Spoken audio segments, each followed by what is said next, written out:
The whole objective of us showing interest or empathy in the first place is because we do value human life.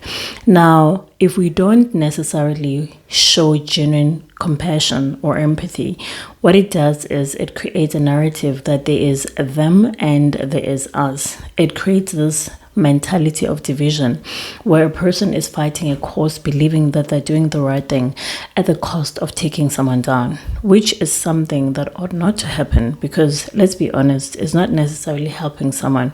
We're not trying to create a community of people that think that they are victims to begin with.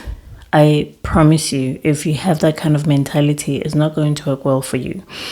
And we don't also want to create a community where we look at people as more likely to do something versus understanding the complex issues that are facing our community and are also unique to our community. Well, to communities that have similar pasts, such as South Africa.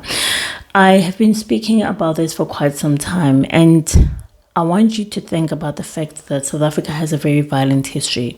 Let's be honest, before colonization and before apartheid, what were the statistics of things like people going after each other the way we see them do that right now? I'm talking about the level of murder that we see in South Africa. I'm talking about the rage that we see in the streets. I'm talking about the anger that is felt more often than not in the atmosphere. I can tell you now that if you do your research, the violence that we are experiencing in recent years is primarily because of the seed that was planted within the South African brown person. I'm not blaming the white people. I'm simply stating the fact that, unfortunately, if you plant a seed in a community or in a person, that seed, if it's not uprooted, it's going to grow.